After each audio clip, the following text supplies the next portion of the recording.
ब्रह्मा गुरुर्विष्णु गुरुदेवो महेश्वरः गुरुः साक्षात् परं ब्रह्म तस्मै श्री गुरवे नमः। ज्ञानानन्दमयं देवं निर्मलस्फटिकाकृतिमाधारं सर्वविद्यानां हयग्रीवमुपास्महे। आपदामपहर्तारं दातारं सर्वसम्पदां लोकाभिरामं श्रीरामं भूयो भूयो नमाम्यहं भूयो भूयो नमाम्यहं। श्रीराघवं दशरथात्मजमप्रमेयं सीतापतिं रघुकुलान्वयरत्नदीपं वाजानुबाहुं अरविन्ददलायताक्षं रामं निशाचरविनाशकरं नमामि। यत्र यत्र रघुनाथकीर्तनं तत्र तत्र कृतमस्तकाञ्जलिं बाष्पवारि परिपूर्णलोचनं मारुतिं नमत राक्षसान्तकम्। मनोजवं मारुततुल्यवेगं जितेन्द्रियं बुद्धिमतां वरिष्ठं वातात्मजं वानरयूथमुख्यं श्रीरामदूतं शिरसा नमामि। उल्लङ्घ्य सिन्धोः सलिलं सलीलं यशोकवह्निं जनकात्मजायाः आदाय तेनैव तदाखलङ्कां नमामि तं प्राञ्जलिराञ्जनेयम्। रामाय रामचन्द्राय रामभद्राय वेधसे रघुनाथाय नाथाय सीताय पतये नमः। नमोऽस्तु रामाय सलक्ष्मणाय देव्यै च तस्यै जनकात्मजायै। नमोऽस्तु रुद्रेन्द्रयमानिलेभ्यो नमोऽस्तु चन्द्रार्कमरुद्गणेभ्यः। यच्चिति बलो रामो लक्ष्मणस्य महाबलः राजा जयति सुग्रीवो राघवेणाभिपालितः। శ్రీ పరబ్రహ్మణే నమః రామచంద్ర పరబ్రహ్మణే నమః. శ్రీ వాల్మీకి రామాయణము సుందరకాండ అధ్యయనం చేస్తున్నాం. ఇందులో 38వ సర్గ. ఇందులో కాకాసుర వృత్తాంతము చూడమని ప్రధానం 2 ఘట్టాలు ఉన్నాయి. ఇది శని ఉన్నటువంటి వాళ్లకు పోతుంది. అంటే ఈ ఘట్టాన్ని ఈ సర్గని పారాయణ చేసేటువంటి వాళ్ళు అని అర్థం. ప్రత్యేకంగా ఈ సర్గ అన్నమాట ఇది, అందుకోసం అన్నమాట ఇది. ఇందులో మనం ఇది చెప్పుకుంటూ వస్తున్నాము. హనుమ సీతాదేవితోటి అన్నాడు. ఆమె ఏమన్నది అంటే, నీవు ఇంత ఉన్నావు, ఎలా తీసుకుపోతావయ్యా నువ్వు అని అంటే తన యొక్క రూపం అంతా చూపించాడు. ఆ రూపంలో ఏమిటి, అంతా అగ్ని రూపం అయింది. నేను మొత్తాన్ని తీసుకుని పోతాను, లంకను కూడా తీసుకుని పోతాను అని అంటే, నువ్వు అంతటి శక్తివంతుడివేను అని. ప్రస్తుతం అదిగా సాగాల్సింది, రామలక్ష్మణులు రావాలి ఇక్కడికి అని ఈ విధంగా సమంజసమైన మాటలు చెబితే సరేనని దానికి అంగీకరించారు హనుమ. అంగీకరించిన తర్వాత ఆ హనుమ చాలా సంతోషించి అంటారు, అమ్మ నువ్వు చెప్పిన మాటలన్నీ చాలా చక్కగా ఉన్నాయి కాబట్టి ఈ మాటలు మంచి మాటలేను కాబట్టి ఇక నేను వెళ్ళొస్తాను.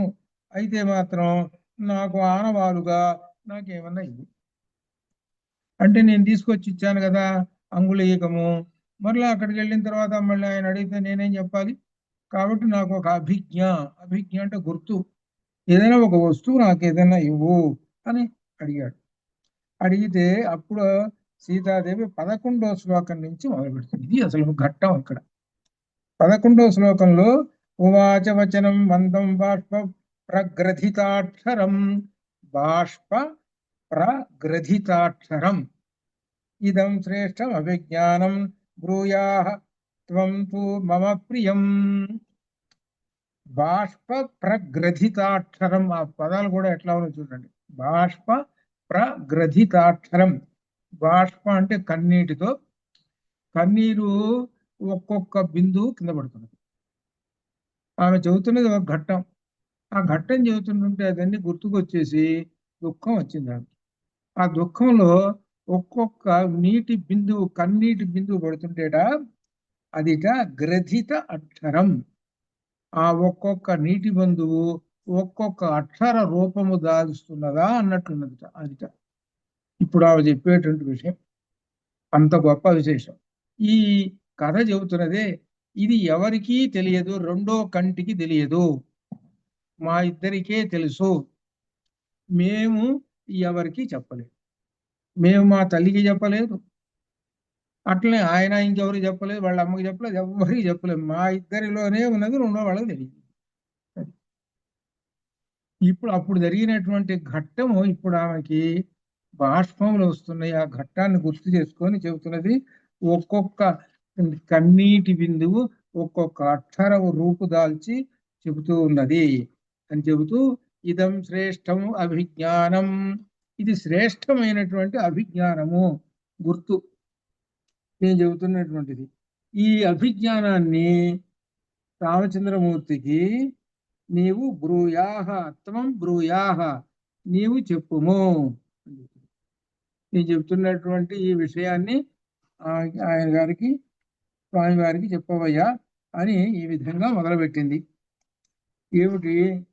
12వ శ్లోకంలో శైలస్య చిత్రకూటస్య పాదే పూర్వోత్తరే పురా తాపసాశ్రమ వాసిన్యాః ప్రాధ్యమూల ఫలోదకే తస్మిన్ సిద్ధాశ్రమే దేశే మందాకిని అహి అదూరతః, మందాకిన్యాహి అదూరతః. అక్కడ తీసుకోవాలి. మందాకిన్యాహ హి, అక్కడ మందాకిని ఆహ అహ అదూరతః, మందాకిన్యాహి అదూరతః తస్య ఉపవనే ఖండేషు నానా పుష్ప సుగంధిషు విహృత్య సలిల కిన్నో మమాంకే సముపావిశః. ఈ 3 శ్లోకాలకి ఏం చెబుతున్నారంటే దీనిలో విశేషం శైలస్య చిత్రకూటస్య, చిత్రకూటస్య శైలస్య, చిత్రకూట పర్వతం ఉన్నది. దాని యొక్క పాదే అంటే మొదటి భాగం, అంటే చిత్రకూట పర్వతం కింద అని అర్థం. అది పైన కొండ మీద కాదు, అక్కడ అర్థం కింద. చిత్రకూట పర్వతం కింద అక్కడ పూర్వోత్తరే, ఆ పూర్వ భాగంలో. ఇక్కడ ఏం చేద్దాం, పురా ఒకదనమాట. ఒక పురా అంటే చాలా కాలం క్రితం జరిగినటువంటి ఘట్టం చెబుతున్నది. అంటే ఇప్పుడు 12 సంవత్సరాల క్రితం అనమాట ఇది. శైలస్య చిత్రకూటస్య పాదే పూర్వోత్తరే, అక్కడ ఏమున్నాయి? తాపస ఆశ్రమ వాసిన్యాః, తాపసులు ఉన్నటువంటి ఆశ్రమాలు ఉన్నాయి. ఇంకా అక్కడ ఏమున్నాయి? ప్రాధ్యమూల ఫలోదకే, ఇంకా ఏమున్నాయి? కందమూల ఫలాలు, అవి ఎన్ని బాగా లభిస్తూ ఉంటుంటాయి అక్కడ. ఆ చిత్రకూట పర్వతం ఆ దగ్గర అనమాట. అక్కడ తాపసాశ్రమాలు ఉన్నాయి. హాయిగా చక్కగా మంచినీళ్ళు దొరుకుతాయి. అలానే ఆహారం కూడా, పండ్లు, మూల ఫలాలు ఇవి లభిస్తూ ఉంటుంటాయి. తస్మిన్ సిద్ధాశ్రమే దేశే, ఆ ఆశ్రమంలో మందాకిన్యాహి అదూరతః, మందాకిని ఆ ప్రదేశం గంగా నదికి దగ్గరగా ఉన్నది. ఏమిటి? ఆ ఆశ్రమం. అదూరతః, దూరం అంటే చాలా దూరం. అదూరతః అంటే దగ్గర. దూరానికి వ్యతిరేకం ఆచరిస్తే దగ్గర అవుతుంది. అదూరతః దగ్గర. మందాకిని నదికి ఆ ఆశ్రమం దగ్గరగా ఉన్నది అని చెప్తున్నారు. అది దగ్గరగా ఉంది. ఇక ఆ సిద్ధాశ్రమంలో నివసించే దినంలో ఒకనాడు అక్కడ ఉంటున్నాం మేము. ఎందుకంటే తాపసాశ్రమాలు ఉన్నాయి, శుభ్రంగా వాళ్ళ దగ్గర ఏవో మాటలు వినొచ్చు, అలానే అక్కడ ఆహారం తినటానికి కూడా ఉన్నది. కాబట్టి మేము అన్ని అనుభవించవచ్చునని మేము ఒక ఆశ్రమంలో ఉన్నాము. అక్కడ అన్ని చక్కగా ఉంటాయి. రెండో విశేషం ఏంటంటే చక్కని ఆరోగ్యం, మంచి గాలి వస్తుంది. అది ఒక ఉద్యానవనం లాగా ఉంటుంది ఆ సిద్ధాశ్రమము అని చెబుతుంది. ఆ దినంలో ఒక రోజున వివిధ పుష్పముల సువాసనతో నిండిన ఆ ఉద్యానవనములందు, ఆశ్రమాల దగ్గర ఉద్యానవనాలు ఉన్నాయి బాగా విహరించడానికి. అంటే ప్రస్తుత కాలంలో మన వాళ్ళు అంటారు పిక్నిక్ పాయింట్ అంటుంటారు, చూశారు? అట్లా అనమాట. అటువంటివి అనమాట, బాగా దర్శనీయ స్థలాలు అనమాట. మంచి వాసనలు వస్తాయి, కమ్మగా హాయిగా కూర్చోవచ్చు, బాగా ఉంటుంది. ఉద్యానవనాలండి. మరియు అక్కడ సరస్సులు కూడా ఉన్నాయి. ఆ సరస్సులలో విహరించి అప్పుడు మేము అలసిపోయి ఉండగా, ఇప్పుడు ఏ స్వామి మీరు నా సమీపమున కూర్చొని ఉండిరి అంది. అంటే ఏంటంటే ఇది ఎలా చెబుతున్నదంటే సాక్షాత్తుగా రామచంద్రమూర్తితో ఆమె మాట్లాడుతున్నది. అది నువ్వు ఎట్లా చెప్పాలంటే ఈ డైలాగు ఎలా చెప్పాలి? నేను చెప్పినట్టుగా ఉన్నట్టుగా చెప్పాలి. మళ్ళీ అట్లా అటా అటా అటా అని అట చెప్పకూడదు. ఇక్కడ జాగ్రత్తగా అర్థమైంది కదా? నువ్వు అప్పుడు ఉన్నారట, మీరు తిన్నారట, చూశారట, అది కాదు. ఆ టాలు టాలు కాదు ఇక్కడ చెప్పాల్సింది. నేను ఏ మాటలైతే చెబుతున్నానో అవే మాటలు ఉన్నది ఉన్నట్టుగా చెప్పాలి. అంటే అర్థం ఏమిటి? సాక్షాత్తుగా రాముడు దాని తల ముందు నిలబడ్డాడు, ఆయనతో మాట్లాడుతున్నది. అది అర్థం. అది అని చెబుతున్నది. కాబట్టి ఇక్కడ ప్రదేశం చూస్తుంటే ఎంత ప్రశాంతంగా ఉందో చూడండి. తాపసులు ఉన్నటువంటి ఆశ్రమాలంటే ప్రశాంతం. రెండోది ఏమిటంటే గంగా నదీ తీరంలోనే ఉన్నది ఆశ్రమం ఒకటి. ఇంకా విశేషం ఏంటి? అక్కడ మంచి సువాసనలు, మంచి వృక్షాలు, హాయిగా చక్కగా మంచి మారుతము గాలి వస్తుంటుంది, చాలా ఆనందించవచ్చును. అటువంటి ప్రదేశములో మేము ఉన్నాము కొన్ని రోజులు చిత్రకూట పర్వతంలో. అప్పుడు ఒక రోజున జరిగినటువంటి సంఘటన చెప్తున్నాను. అది తతో మాంస సమాయుక్తో వాయస పర్యతుండయతు తమకం లోష్టముద్యమ్య వారయామి స్మ వాయసం. తతః తరువాత అక్కడ ఉంటున్నాము. ఒక రోజున ఏం జరిగిందంటే, ఆ కూర్చొని ఉన్నాం కదా, హాయిగా అటు ఇటు తిరిగాము, అలసిపోయినాము, ఒక చోట కూర్చున్నాం. మాంస సమాయుక్త వాయస, వాయస కాకి మాంసమునందు ఇష్టము కలిగినటువంటిదై, సమాయుక్త మాంసం అంటే దానికి ఇష్టం కాకి. అది ఏం పర్యతుండ ఎత్తు, దాని ముక్కుతో తం అహం, అది నన్ను పొడుస్తూ ఉన్నది. అది నన్ను పొడవటం మొదలుపెట్టింది. అప్పుడు నేనేం చేశాను? లోష్టం ఉద్యమ్య, లోష్టం మట్టి బిడ్డలు తీసుకొని స్మ వాయసం, ఆ వాయసమును వారయామి స్మ, వారయామి స్మమ, వారించాను. మట్టి బిడ్డలు విసిరేస్తున్నా. ఆ కాకి వచ్చేమో నా మాంసం తినడానికి నన్ను పొడుస్తూ ఉంది. అది ఈయనేమో నిద్రపోతున్నాడు.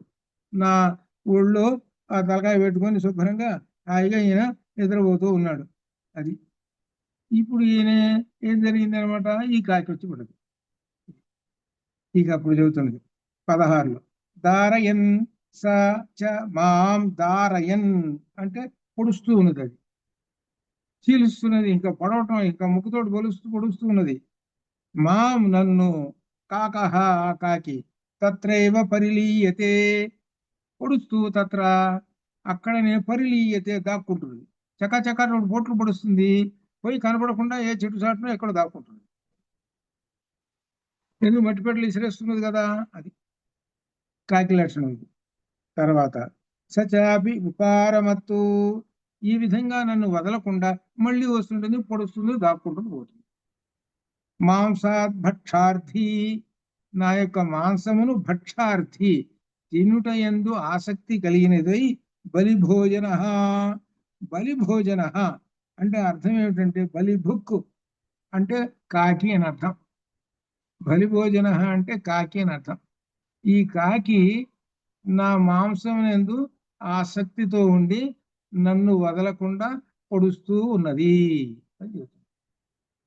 నన్ను వదలకుండా పొడి చేసేస్తున్నది, దారయన్ చీల్చి పారేస్తున్నది నా యొక్క శరీరాన్ని.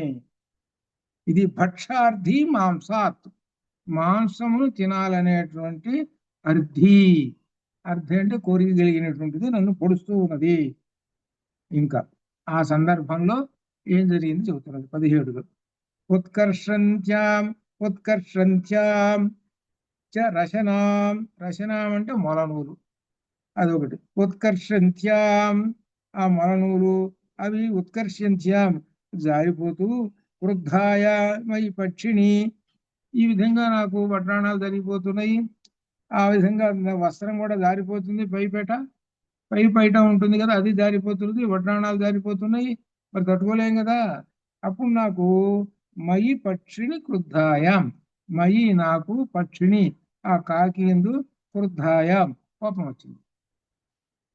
ఆ కోపం వచ్చిన తర్వాత స్రస్యమానే వసనే తతః, ఆ వడ్డాణాలన్నీ జారిపోతుండగా, ఈ వస్త్రములు కూడా జారిపోతూ ఉండగా, తతః తర్వాత, దృష్టా త్వయా హి అహం, అప్పుడు జరిగిపోతున్న ఈ విధంగా జరుగుతున్నప్పుడు నీవు నన్ను, అహం త్వయా దృష్ట్వా, ఈ విధంగా జరుగుతుండగా, అహం నన్ను త్వయా నీవు దృష్టా సూచితివి. ఇది పరిస్థితి. అప్పుడు చూసావు నన్ను అది చెబుతుంది. ఆ తర్వాత ఏమైంది 18లో తయా అపహసిత చ అహం క్రుద్ధ సంలజ్జిత తదా భక్షగృధ్నేన కాకేన దారితా త్వాముపాగత.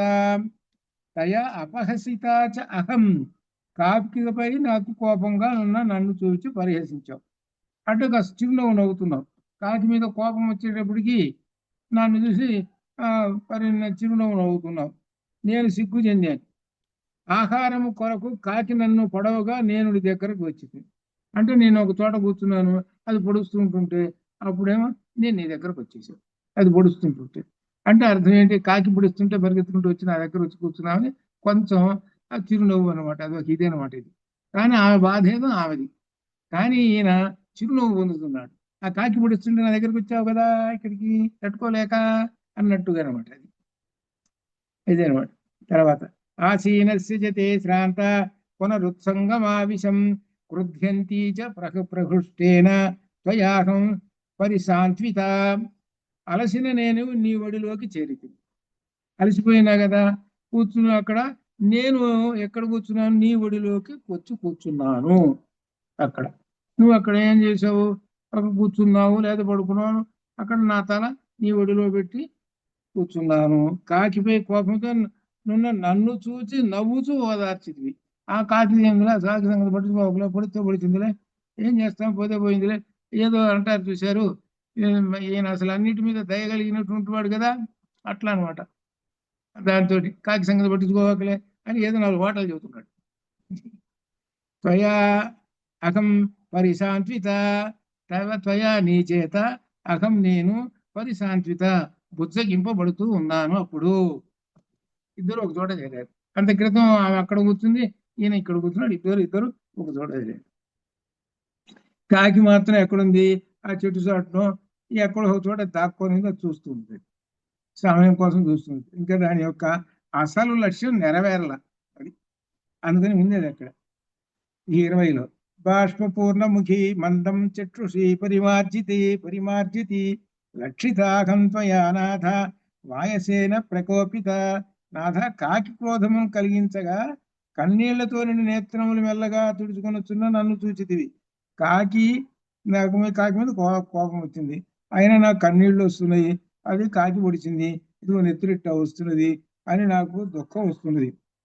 పరిశ్రమాత్ ప్రసుప్తాచ రాఘవ అంకే అపి అహం చిరం పర్యాయేణ ప్రసుప్తశ్చ మమాంకే భరతాగ్రజః. ఏ భరతాగ్రజః, భరతుని యొక్క అగ్రజ, పెద్దవాడ లక్ష్మణ రామ. భరతాగ్రజ అంటే రామ. ఏ రామ, పరిశ్రమాత్ ప్రసుప్తాచ, పరిశ్రమాత్ బాగా శ్రమించి ఉన్నాను. ఇక ప్రసుప్తాచ అలా అలసిపోయి నిద్రించావు చాలాసేపు. రాముని ఒడిలో చాలాసేపు నిద్రించి తిని, ఆ తరువాత నేను బాగా అలసిపోడిచి రాముని ఒడిలో చాలాసేపు నిద్రించి తిని. కాకి పొడిచి ఉన్నది కదా పాపం.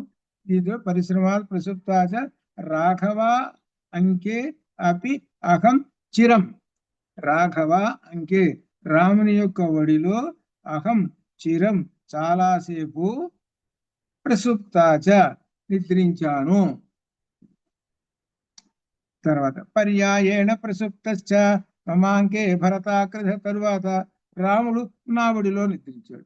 నేను కాసేపు నీ ఒడిలో, నీవు నా కాసేపు నా ఒడిలో, ఇద్దరం పరస్పరం నిద్రపోతున్నాం. ఆ తర్వాత ఏం జరిగింది?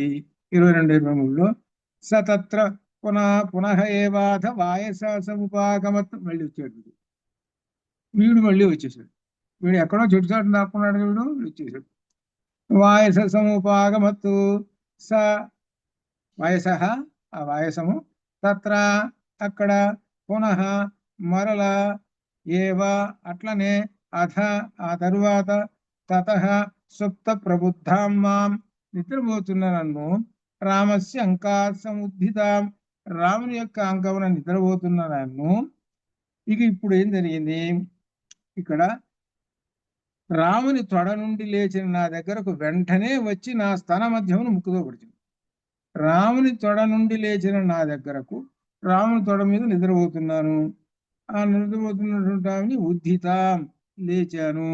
లేచిన తర్వాత ఏం జరిగింది అంటే వెంటనే వాయసహ కాకి సహసా వెంటనే ఆగమ్య వచ్చి విదదార స్తనాంతరే స్తనాంతరే ఆ స్తనముల మధ్యలో విదదార చీల్చుచుండెను. మళ్ళీ వచ్చింది ఇది. నేను లేచి కూర్చున్నాను. లేచి కూర్చుంటే మళ్ళీ వాయసం వచ్చి నా స్తనములను చీల్చి పారేస్తున్నది. చీల్చేసింది. పునః పునః పునః పునః మరలా మరలా అధోత్పత్య మరలా అదేస్తుంది. ఆ స్తనముల మధ్యలో మాటి మాటికి చాలా సార్లు విదదార చీలుస్తూ స మాం ఆ కాకి మాం నన్ను భృశం మిక్కిలిగా విదదార చీల్చుతూ ఉండెను, బాధ పెట్టుతూ ఉండెను. ఇది కాకి వచ్చి స్తనాంతరములలో చీల్చి నన్ను బాధ పెడుతున్నది చాలా సార్లు. ఎప్పుడు ఇది జరిగింది? నీ తొడ మీద శిరస్సు పెట్టి నిద్రపోయినాను కాసేపు. నిద్రపోయిన తర్వాత లేచానే, ఆ లేచినప్పుడు వచ్చింది అన్నమాట. అది లేచినప్పుడు మళ్ళీ ఈ కాకి వచ్చింది. అంత క్రితం కాకి పొడిచిందిగా, మళ్ళీ వదిలిపెట్టిన అదే కాకి మళ్ళీ వచ్చింది. ఎంత టైం అయ్యా అటు ఇటు మొత్తం చూస్తే 10 నిమిషాలేమో అంతే. మళ్ళీ తయారైంది ఈ కాకి. అంటే ఇక్కడ వీళ్ళు అలసిపోయి ఉన్నారు. సరే నిద్రపోతున్నారు. మొట్టమొదట ఒక చోట ఆమె కూర్చున్నది, అక్కడ పొడుస్తున్నది కాకి. అక్కడి నుంచి అనే కాకి పొడుస్తున్నది అని వచ్చి రాముడి దగ్గరికి వచ్చింది. రాముడు రాగానే ఓహోహో చిలక నవ్వాడు ఆయన. అంటే ఏమిటి, కాకి పొడవంగా నా దగ్గరికి వచ్చేసావు కదా, చూసావా మరి కాకి అంటే నీకు అంత భయం అనమాట అన్నట్టుగా అనమాట. కాకి పొడవంగా నా దగ్గరికి వచ్చేసావు కదా, సరేలే అయితే ఇందిరే అని అనుకున్నది. కళ్ళ నీళ్ళతోటే ఉన్నది, ఆమె బాధతోటి ఉన్నది. సరే అయితే ఆయన కాసేపు ఆమె ఒడిలో పడుకున్నాడు, ఈమె కాసేపు ఆయన ఒడిలో పడుకున్నాడు. చివరి గంట. ఆ తర్వాత ఈమె లేచింది. లేచినప్పుడు మళ్ళీ వీడు తయారయ్యాడు. ఈ కాకి మళ్ళీ తయారైంది.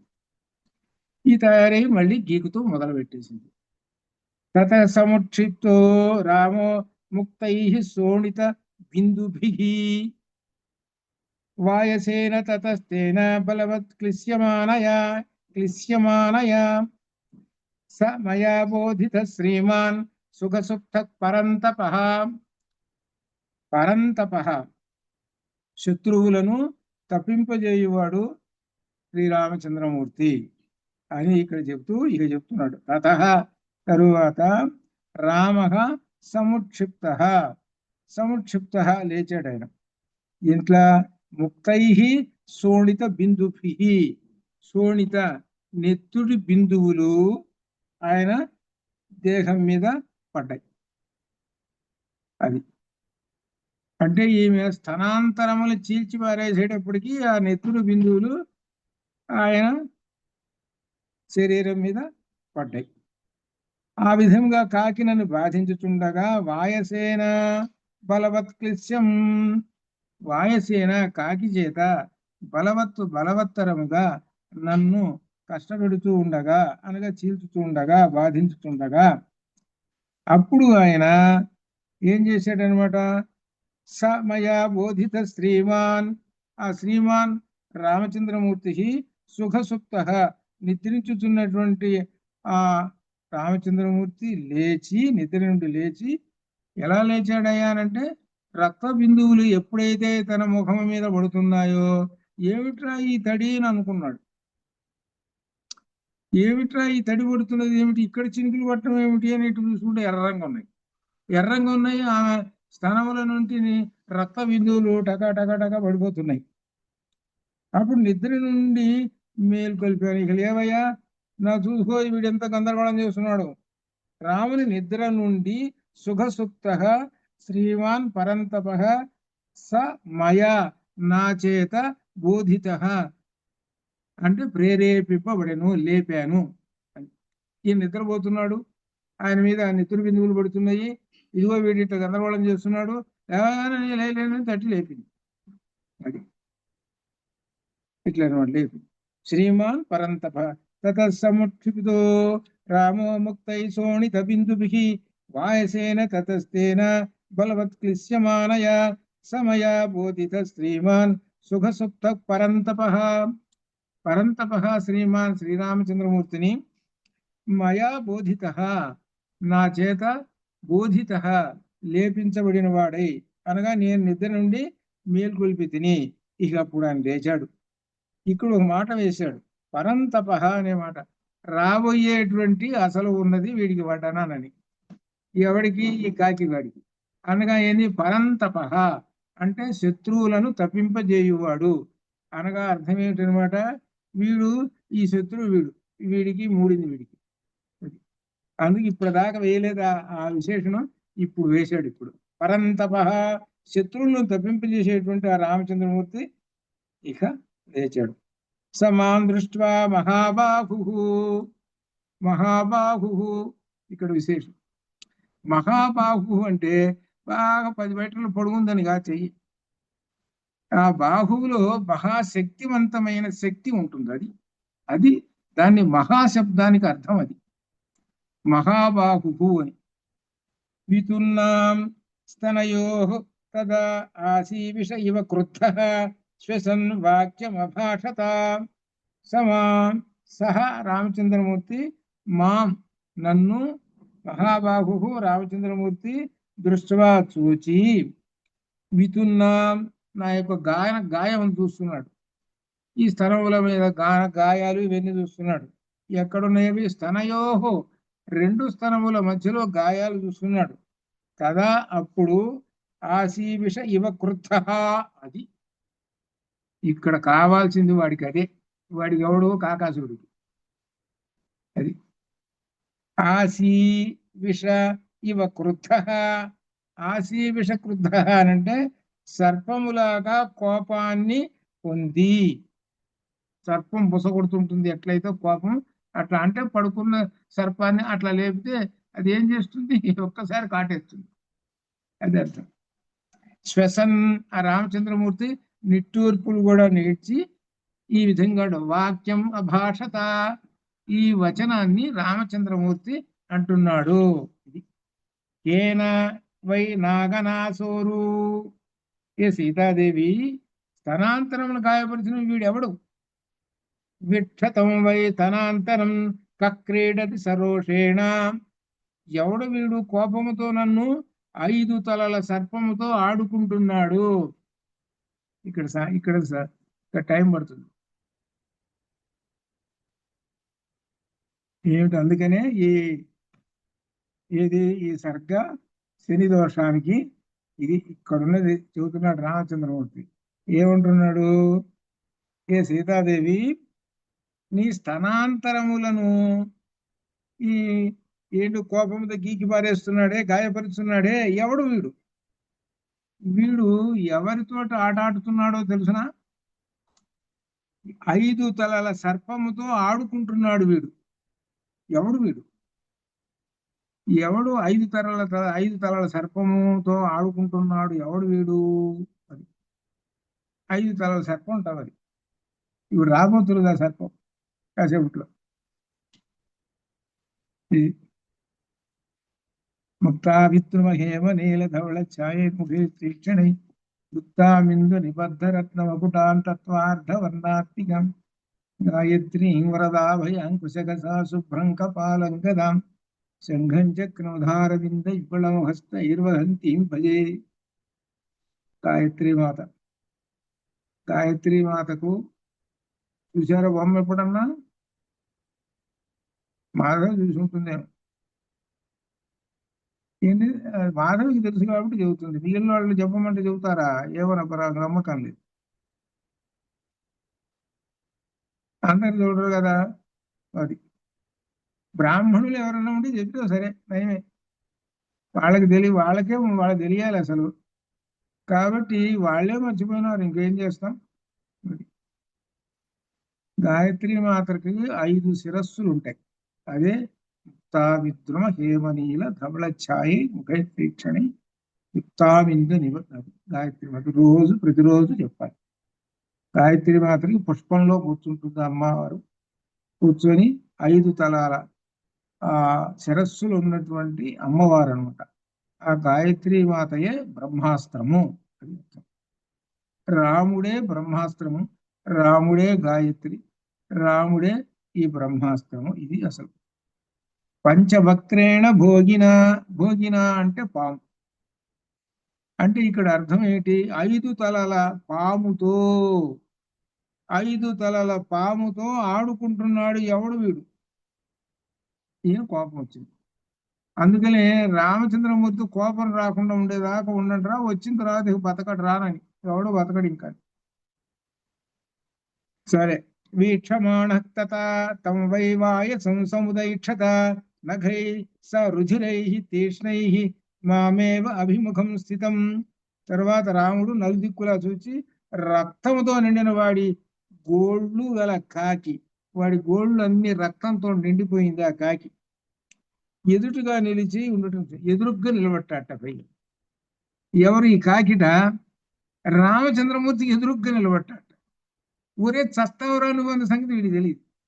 దీనికి అసలు మూలం ఏమిటి అని అంటే, ఇంద్రలోకంలో అనుకుంటున్నారట ఏమని, కోపాన్ని జయించిన వాడు ఎవడన్నా ఉన్నాడా అని ప్రశ్న వేసుకున్నారట. దానికి వాళ్ళు అందరు సమాధానాలు చెప్పుకుంటున్నారట. అబ్బే, అసలు కోపాన్ని జయించడం అనేది అసలు వల్ల కాదండి అని ఒకళ్ళు, ఎవరో ఒకళ్ళు అన్నారు. ఏమండి, కోపాన్ని జయించినటువంటి మహానుభావుడు ఒక ఆయన ఉన్నాడు, ఆయన జితక్రోధ. ఆయన జితక్రోధ అండి. ఆయన ఎవరంటే అయోధ్యను పాలిస్తున్నటువంటి దశరథ మహారాజు కుమారుడు రామచంద్రమూర్తి అండి అన్నాడు. మనవాడు ఈ కాకిగాడు ఉన్నాడు, వాడు విన్నాడు. వీడు ఎవడు అసలు అనంటే ఇంద్రుని యొక్క కొడుకు. వీడు ఇంద్రుని యొక్క కొడుకు కాకి రూపం ధరించాడు. అందుకని కాకాసురుడు అన్నారు. అది అధోపం చేశాడు కదా, అందుకని అసురుడు అన్నారు. అది అసలు వీడి దేవత. వీడు ఇంద్రుని యొక్క కొడుకు అంటే దేవతే కదా. మరి వీడు ఏదో పని చేశాడు కాబట్టి ఈ సన్యాసి పని, అందుకని ఏంటనమాట, అసురుడి కింద పెట్టేశారు, కాకాసురుడు. వీడు ఏం చేశాడు? వినేటువంటి వాడు, మానవులు కోపాన్ని జయించినటువంటి వాళ్ళ ఇది ఎట్లా ఏమిటి, నేను పోయి పరీక్షిస్తాను రామచంద్రమూర్తిని అని పరిగెత్తుకుంటూ వచ్చేసాడు. ఎలా పరీక్షించాలి అని అంటే, ఆయన భార్యని కష్టపెడితే అప్పుడు ఆయన కోపం వస్తున్నారు రాదా, అది ఇప్పుడు ప్లాన్. ఈయన ప్లాన్ ఇప్పుడు రామచంద్రమూర్తిని కేకలాయదు. వీడు చూసుకో ఏం చేస్తున్నాడు, ఎవరిని గీకుతున్నాడు, ఎవరిని, సీతాదేవిని గీకి పారేసి గందరగోళం చేసి చంపేటట్టు చేస్తున్నాడు. ఇప్పుడు ఈయనకి కోపం వచ్చింది, ఎదురుగ్గా నిలబడ్డాడు. నిలబడి కాకాసురుడు కోపం ఎట్టుంటుందో చూద్దాం అనుకుంటున్నాడు. ఈయన కోపం ఎట్లా ఉంటుందో చూద్దాం, ఒకసారి టెస్ట్ చేద్దాము. మరి జితక్రోధ కదా, మరి చూద్దాం. ఇక్కడ చెబుతున్నాడు, వీక్షమాణః తథా తం వైవాయ సంసముదైక్షత నఖై సరుధిరై తీక్ష్ణై మామేవ అభిముఖం స్థితం. నా ముందు నిలబడి ఉన్నాడు. రాముడు నలుదిక్కులా చూస్తున్నాడు, కాకి మాత్రం నా ఎదురుగా నిలబడి ఉన్నది అని సీత అన్నది. సీత ఎదురుగా కాకి నిలబడ్డది, రాముడు అటు ఇటు అన్ని తల తిప్పుతూ చూస్తున్నాడు, ఎక్కడ ఏమిటి ఏమిటి ఏమిటి. కానీ ఈ కాకిగాడు మాత్రం నా వద్ద ఎదురుగా నిలబడి ఉన్నాడు. ఎవరు? ఈ కాకాసుడు. ఇది అనమాట. పుత్ర కిల సక్రస్య, ఎవడు ఆ కాకి అంటే శక్రస్య, శక్రుని యొక్క పుత్ర కిల, కుమారుడట, ఇంద్రుని కుమారుడట. వాయస పతతాం వరహ, వీడుట కాకి. వీడు అతడు ఏంటంటే పర్వత ప్రాంతములందు నివసిస్తూ ఉంటుంటాట. పక్షులలో శ్రేష్ఠుడుట వీడు. వాయస పతతాం వరహ, ఈ పక్షులలో బాగా శ్రేష్ఠుడైనటువంటి వాట ఈ కాకిగాడు. వీడు ఎక్కడుంటాడు అని అంటే పర్వత ప్రాంతాల్లో తిరుగుతుంటుంటాడట వీడు. అయితే వాయువుతో సమాన వేగం కలవాడు. అందుట్లో వాయువు ఎంత వేగంగా పోతుందో అంత వేగంగా పోతాడు. వీడికి ఆ శక్తి ఉంది. ధరాంతరగత శీఘ్రం పవనస్య గతౌ సమహ, పవనస్య వాయుదేవునితో సమానమైనటువంటి వేగం కలిగినటువంటి వాడు. వీడు ఉండేది ఎక్కడయ్యానంటే పర్వత ప్రాంతాల్లో తిరుగుతుంటుంటాడు. పక్షులలో శ్రేష్ఠుడు ఈ కాకి. వీడు ఎవరు? ఇంద్రుని యొక్క కుమారః. చెబుతున్నది ఎవరు? ఈ మాటలన్నీ చెబుతున్నది సీతాదేవికి. హనుమ హనుమ చెబుతున్నది సీతాదేవికి. చెబుతూ ఉన్నది ఉన్నట్టుగా చెప్పేసి అది అనగా ఇప్పుడు ఏమి చెబుతున్నది ఏంటి? ఎదురుగా రామచంద్రమూర్తి ఉన్నాడు, ఆయన తోటి చెబుతున్నది ఈ కథ. అదిగో అప్పుడు అట్లా జరిగింది కదా, నేను గుర్తు చేస్తున్నాను వినవయా అని. తర్వాత తతః తస్మిన్ మహాబాహు, ఆ మహాబాహు రామచంద్రమూర్తి, తతః తరువాత కోప సంవర్తితే క్షణ. అది ఆ కాకాసుడు కావాల్సింది ఇది. కోప సంవర్తితే క్షణ, కోపంతోటి ఆ చూపులు, కోపముతో కన్ను ఎర్రజేసి కాకిపై వాయసే కృతవాన్ క్రూరాం, ఆ కాకి మీద క్రూరమైనటువంటి మతిమతాంవరః, మతిమతాంవరః అంటే బుద్ధిమంతుల్లో శ్రేష్ఠుడు మహాబాహు అయినటువంటి ఆ రామచంద్రమూర్తి వాయసే ఆ కాకి యందు క్రూరాం భయంకరమైనటువంటి క్రూరమైన నిర్ణయమును తీసుకునేను. ఇప్పుడు కోపం కన్నెర్ర చేశాడు, నీ మీద ఏం చేయాలనో ఇప్పుడు ఏం చేయాలి? ఆ కాకిగాండి ఇంటికి పోయి ధనుస్సు బాణాలు తీసుకొని వచ్చి దాని వాడి మీద ఏమైనా వేయాలనో బాణం? ఏమున్నాయి అక్కడ? ఏమున్నాయి చేతిలో? ఆమె కూడా ఏం చేయలేక మట్టి పెట్టెలు ఉంటే మట్టి పెట్టెలు రెండు విసిరేసింది. మట్టి పెట్టెలు కూడా లేవు ఇప్పుడు అక్కడ. ఏం విసిరేయాలి? ఏం చేయాలి? వాడేం వెంటబడుతున్నాడు, వాడేం చూస్తున్నాడు, చంపేస్తున్నాడు వాడు. పైగా ఎదురుగ్గా నిలబడి ఉన్నాడు సీతాదేవికి. ఏం చేస్తావు చెయ్యి. ఏంటి నువ్వేంటి? నేను గొప్ప, నేను ఎవరినో తెలుసునా? ఇంద్రుడు కుమారుణ్ణి తెలుసునా? మీరెవరు? ఆఫ్టర్ ఆల్ మనుషులు. నేనెవరిని? ఇంద్రుడి కుమారుణ్ణి. నాకు ఎంత వాయు వేగంతో పరిగెత్తుతుంటా తెలుసునా? మీరు మానవులు. ఒక లెక్క మీరు ఏదో ఈయన పెద్ద జిత క్రోధ అని అంటున్నారు అక్కడ ఎక్కడ మా లోకంలో. ఇప్పుడు తేల్చానుగా ఈయన సంగతి అని అనుకుంటున్నాడు. చూడండి ఎట్లా అనుకుంటున్నాడు. కానీ రామచంద్రమూర్తి అంటే ఏమిటో తెలియనటువంటి వాడది. ఇక మొదలైంది ఇక్కడ 30లో మొదలైంది.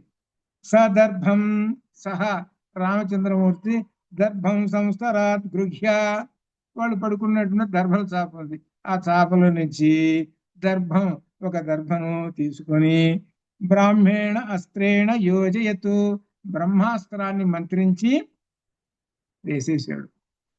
అంటే ఇది ఆ దర్భ ఏమైందంటే చివరికి చూడటానికే గడ్డి పరకలాగా ఉంటుంది. ఎప్పుడైతే మంత్రాన్ని జపించారో అది ఎలా ఉందంటే ఒక శూలంలా తయారై భగభగ భగభగ అగ్నికాంతులతో మండిపోతుంది. అయ్యా ఏంటయ్యా గడ్డి పరక ఏంటి ఇట్ట అయిపోయింది అని. ఏంటో అస్త్రం యొక్క అస్త్రం అంటే అదే అర్థం. అస్త్రం వేరు, శస్త్రం వేరు. శస్త్రం అంటే కేవలం ఆయుధం, ఒక బాణమో గదో ఇది, అవి తీసుకొని విసిరేస్తుంటారు. అస్త్రం అంటే అది కాదు. అస్త్రం అనేది ఏదైనా ఒక వస్తువు మీద అభిమంత్రించి కనుక ప్రయోగిస్తే, ఒక బాణం మీద అయినా సరే, బాణం మీద అయినా సరే మంత్రించి ప్రయోగిస్తే ఆ బాణము మహాభయంకరంగా తయారైపోతుంది అగ్ని జ్వాలలతో. అప్పుడు అది అస్త్రం అంటారు. శస్త్రం అంటే అట్లా ఉండదు. ఏ బాణం అయితే వేసావో ఆ బాణమే పోయి తగ్గుతుంది అంతే. ఇది తేడా వాటికి వీటికి. ఈ అస్త్రం బ్రహ్మాస్త్రం అయింది. బ్రాహ్మేణ అస్త్రేణ యోజయతు సదీప్తైవ కాలాగ్ని జ్వజ్వాలాభిముఖో ద్విజం. ద్విజం అంటే కాకి. ద్విజం అంటే రెండవ జన్మ కలిగినది. పక్షికి రెండవ జన్మ. మొదటి జన్మ గుడ్డు, రెండవ జన్మ ఏంటంటే దానికి గుడ్డులో నుంచి బయటకు వస్తుంది. అందుకని ద్విజం అంటారు. అది అర్థం కాదా? ద్విజం అనగా ద్విజం అంటే పక్షి అంటే కాకి. ఇది ఈ కాకి పై వేశాడు. ఆ వేసి బ్రహ్మాస్త్రం మంత్రించేశాడు. అది ప్రళయాగ్ని వలె ఆ వాయసు ముందు ప్రజ్వలించెను, బకబక మండుతూ ఉన్నది.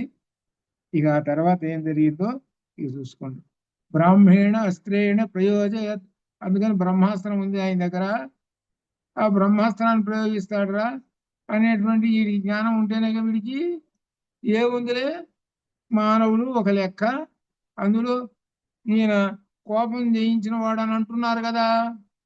ఇప్పుడు తేలుతుంది వాళ్ళు అన్న మాటలన్నీ అసత్యాలని తేలిపోతుంది. నేను టెస్ట్ చేశా ఇప్పుడు అని చెప్పచ్చు అక్కడికి వెళ్ళి నేను అని అనుకున్నాడు పాపం. అని అనుకున్నవాడు కాస్త ఇప్పుడు పరిస్థితి ఎదురు తిరిగింది. బ్రహ్మాస్త్రం వెంటబడుతున్నది. సతం ప్రదీప్తం చిక్షేప దర్భం తం వాయ సంప్రతి తతహతం వాయ సందర్భ సహ అంబరే అభిజగామహ. వీడి పని చూసుకో. ఆ దర్భ ఉన్నదే ఆ బ్రహ్మాస్త్రము ఆ వాయసం మీద ప్రయోగించేసేసాడు. ఆ దర్భ ఆ వాయసమును ఆకాశమును తరుముకుంటూ వెళుతున్నది.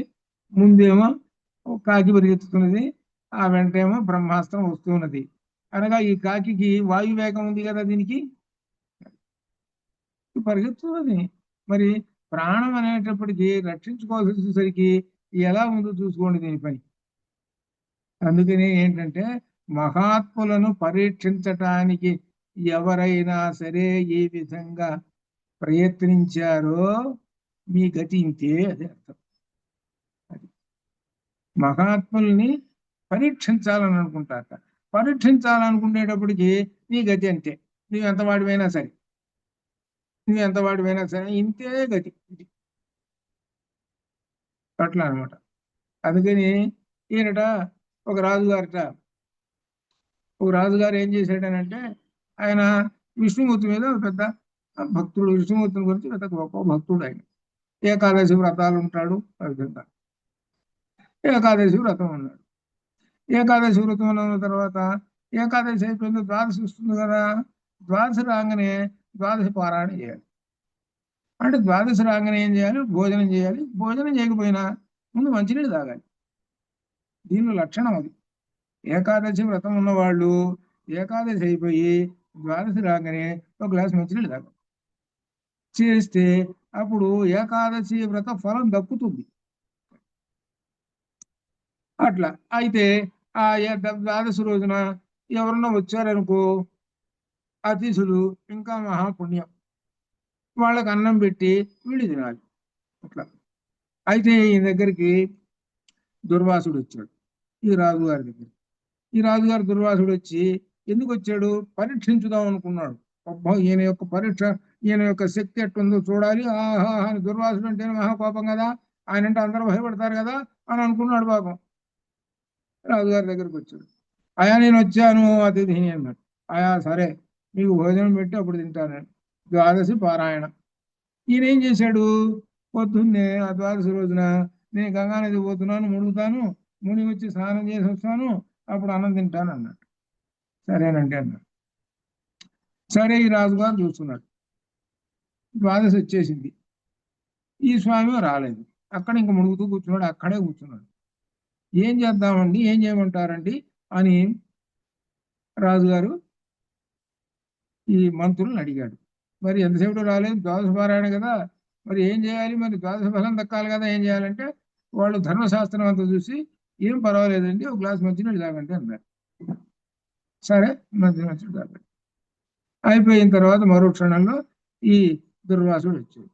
దుర్వాసుడు వచ్చేసేసి, అయ్ నువ్వు మంచినీళ్ళు తాగావు, నన్ను అవమానించావు, చూసుకొని నేను ఏం చేస్తాను అని చెప్పి ఏం చేశాడు? ఆ దుర్వాసుడు తన జటాజూటంలో నుంచి ఒక జడం తీసి ప్రయోగించి ఒక పెద్ద రాక్షసుడు తయారు చేసి వాడిని ఈ రాజుగారి మీద పంపించాడు. అరే, వాడి సంగతి చూడరానన్నాడు. వాడు భయంకరంగా వస్తున్నాడు. అప్పుడు ఈ రాజుగారు ఆ విష్ణుమూర్తిని ప్రార్థించాడు. అయ్యా శరణం, ఇట్లా ఉంది పరిస్థితి. సరే, నేను చూసుకుంటానులే అన్నాడు. ఆ తర్వాత నేను చూసుకుంటానులే, ఏం పర్వాలేదు, నేను ఆ కార్యక్రమం నాదేలే అన్నాడు. వెంటనే చక్రాన్ని పంపించాడు. చక్రాన్ని పంపించగా వెంటనే ఉన్నాడు కదా, రాక్షసుని సృష్టించాడు కదా జడ నుంచి, ఠాక్కుని వాడి తలకాయ నెరిగిపోయేశాడు. ఇంకా ఈ దుర్వాసుడు ఉన్నాడు, వీడంట పడ్డది.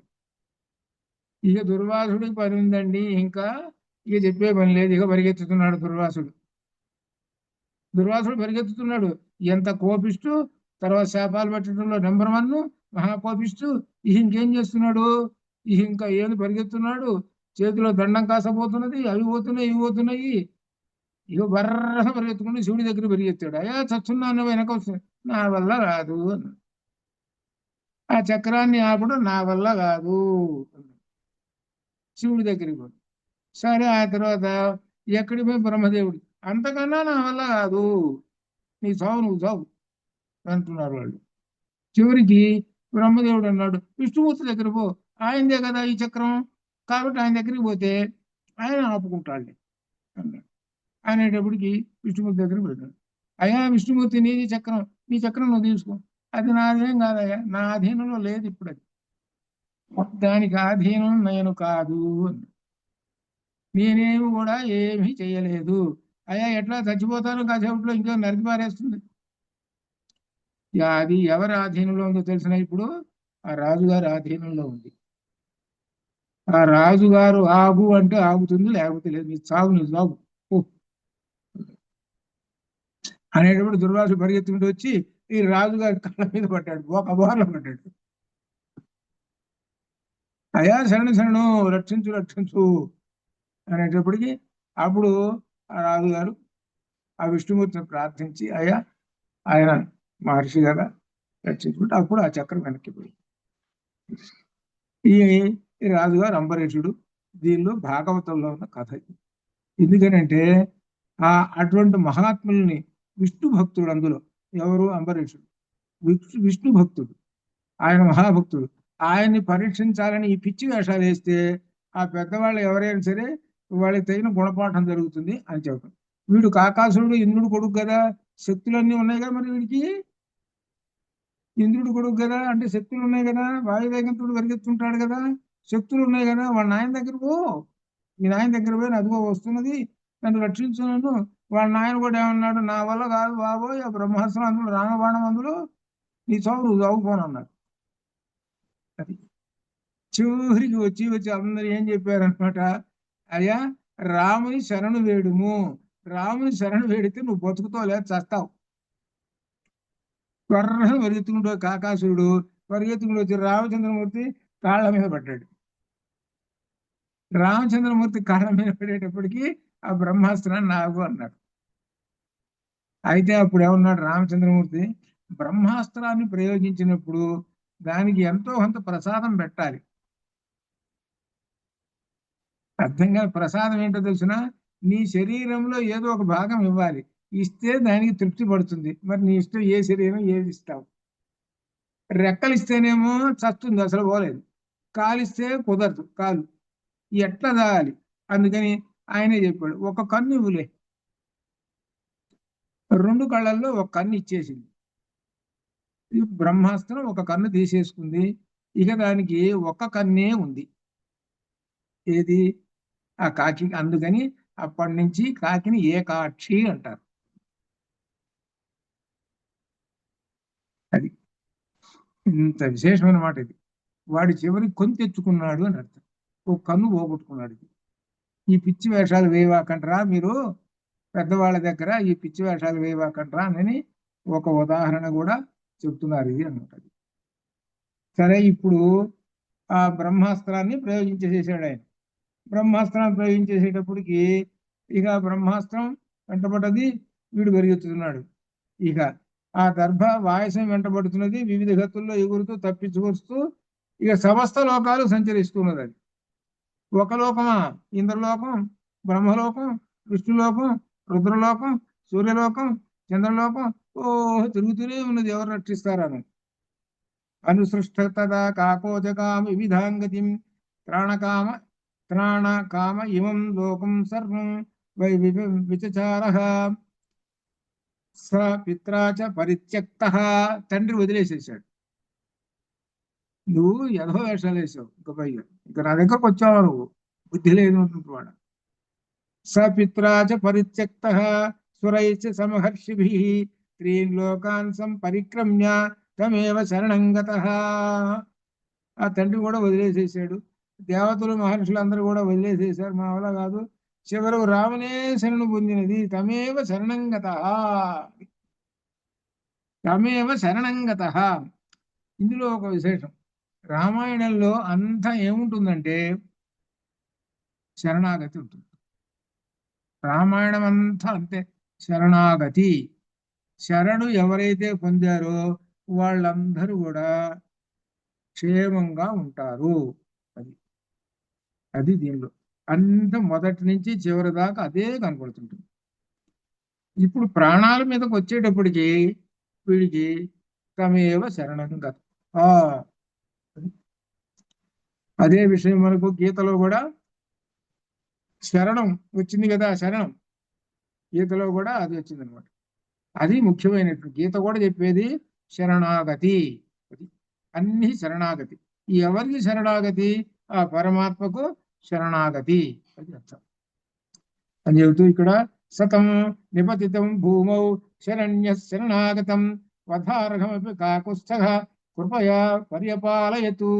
వచ్చి తాకి పడ్డాడు, రాముని పాదాల దగ్గర పడ్డాడు. ఆ వాయసం సంపదగినదే అయినను రాముడు దానిపై దయ చూపెను కృపయా. ఇది అర్థం. రామచంద్రమూర్తిని శరణు వేడితే శత్రువునైనా సరే కృపయా దయతో చూస్తాడు. అది తెలుసు. వాళ్ళు అడిగారట యుద్ధం అప్పుడు, ఏమంటే యుద్ధం జరుగుతున్నది కదా, ఇంత బాగా జరుగుతున్నది. ఇప్పుడు రామచంద్రమూర్తి వచ్చి శరణు శరణు ఈ సీతాదేవిని ఇచ్చేసాను తీసుకుంటే నువ్వేం చేస్తావు? చంపుతావు వాడిని? అయ్యా నేనేం చంపను, నన్ను శరణు అన్నారేనంటే నేను చంపను, వాడిని దీవిస్తాడు. అట్లనమాట. అంటే ఏమిటనమాట, ఎంతటి శత్రువైనా సరే నా దగ్గరికి వచ్చి శరణు అంటే అది అర్థం. అది పరమాత్మ యొక్క లక్షణం. అది వ్రతము. ఆ విషయమే దీనిలో యుద్ధకాండలో విభీషణుని శరణు ఇచ్చేటప్పుడు కూడా చెప్తాడు ఆయన. ఇది రామాయణంలో అతి ముఖ్యమైనటువంటి శ్లోకం. రామాయణంలో ఒక్కసారి గనక నన్ను నేను నీవాడను అని నన్ను శరణు వచ్చితే నేను వాడికి అభయం ఇస్తాను.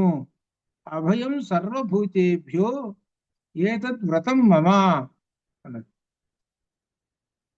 ఒక్కసారి గనక నన్ను శరణు వేడితే చాలు, ఇంకక్కర్లా. ఒకసారి అంటే చాలు, రోజు ఒకసారి మళ్ళీ మళ్ళీ రోజుకోసారి అని అక్కర్లా. ఒక్కసారి అంటే చాలు, నేను వాడిని రక్షిస్తాను అని చెప్పాడు. ఏ విషయంలో? విభీషణుడు విషయంలో. విభీషణుడు అక్కడి నుంచి వచ్చాడు, లంక నుంచి. రావణాసురుడు తరిమి వేసేసాడు, పోరా ఇంట్లో నుంచి బయటికి పో, నీ గతి ఏమైనా చదువుకో, నాకు అక్కర్లా, ఇంట్లో ఉండవా పో అని తడివేశాడు. అనేటప్పటికి ఆ విభీషణుడు పరిగెత్తుకుంటూ రామచంద్రమూర్తి దగ్గరికి వచ్చాడు. అంటే యువతల ఒడ్డుకు వచ్చాడు. ఇంకా వీళ్ళు వంతెన కట్టుకొని పోలా, ఇంకా ఇంకా యువతల ఒడ్డునే ఉన్నారు వీళ్ళు. వచ్చాడు విభీషణుడు, పైన ఆకాశంలో నిలబడ్డాడు. విభీషణుడు ఆకాశంలో నిలబడి హే రామ శరణ శరణు అంటున్నాడు. కిందేమో రామచంద్రమూర్తి ఉన్నాడు. రామచంద్రమూర్తి చూశాడు, శరణు శరణు అంటున్నాడు కదా. మిగిలిన కూతులందరూ అన్నారు, వాడు అసలే రాక్షసుడు, ఏం మనకి ముప్పు తెచ్చి పెడతాడు, వద్దని అన్నారు. ఇవన్నీ పట్టించుకోలేదు రామచంద్రమూర్తి. నాకు ఒక వ్రతం ఉందయ్యా, వ్రతం అంటే నాకు ఒక దీక్ష, నాకు ఒక నియమం ఉన్నది అని చెప్పాడు. ఆ నియమం ఏమిటంటే ఇది. ఈ శ్లోకం కూడా చెప్పారు. ఈ శ్లోకం కూడా దీనిలో చాలా చోట్ల కూడా రాశారు. ఈ సమయానికి నాకు గుర్తులు అట్లా తాత్పర్యం గుర్తుకొస్తున్నది. అది మొట్టమొదటి అక్షరం గుర్తుకొస్తే అంతా వచ్చేస్తుంది. ఇక నువ్వు గుర్తుకొస్తుందా మాధవి ఆ శ్లోకం?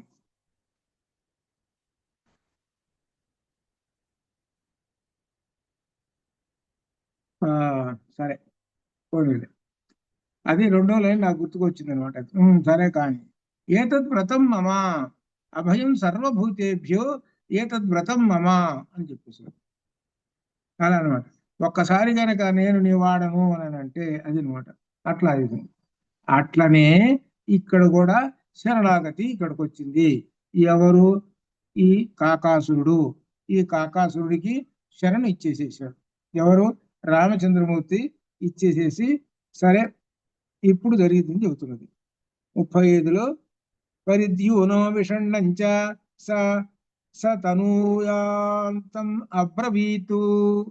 స తనూ మాయ స తనూయాంతం అబ్రవీతు మోహం కర్తుం న శక్యంతు బ్రహ్మమస్త్రం తదుచ్యతాం తమాయాంతం ఆయ పరిద్యూనం పశ్చాత్తాపంతో ఒకటి, పరిద్యూనం పశ్చాత్తాపంతో, విషణ్ణంచ దుఃఖంతో సహా తం ఆ ఆ కాకి ఆయాంతం అబ్రవీతు, తమ ఆయాంతం తాం అబ్రవీతు, ఈ విధముగా పలికినది అని చెబుతున్నాడు. అమోఘమైన బ్రహ్మాస్త్రం వ్యర్థము చేయుట సాధ్యపడదు, మోఘం కర్తుం నశక్యంతు. బ్రహ్మాస్త్రం ఇంతవరకు, బ్రహ్మం అస్త్రం కర్తుం నశక్యం మోఘం. మోఘం అంటే ఆమె ఆ బ్రహ్మాస్త్రం యొక్క శక్తిని నశక్యం కర్తుం, దాన్ని నివారించటం అసాధ్యము అని ఎవరు అంటున్నారు? రాముడు చూచి ఈ విధంగా ఆ కాకిని చూచి అంటున్నాడు. అమోఘమైన బ్రహ్మాస్త్రమును వ్యర్థము చేయుట సాధ్యపడదు. ఇది వ్యర్థం కాదు, ప్రయోగించినప్పుడు అది దాని ఫలితం చూపించాల్సిందే. అది నువ్వు ఎంత చేసినా సరే. అదే అక్కడ భారతంలో కూడా వాడు ప్రయోగించాడు. ఎవరు? అశ్వత్థామ ప్రయోగించాడు బ్రహ్మాస్త్రాన్ని. బ్రహ్మాస్త్రం ప్రయోగిస్తే ఏమైందండి? సకృదేవ ప్రపన్నాయ అభయం సర్వభూతేభ్యో. అది అభయం సర్వభూతేభ్యో ఇందాకటి శ్లోకం అన్నమాట. ఆ మాట అన్నాడు, యుద్ధకాండలో వస్తుంది అది. సకృదేవ ప్రపన్నాయ, అది శ్లోకం.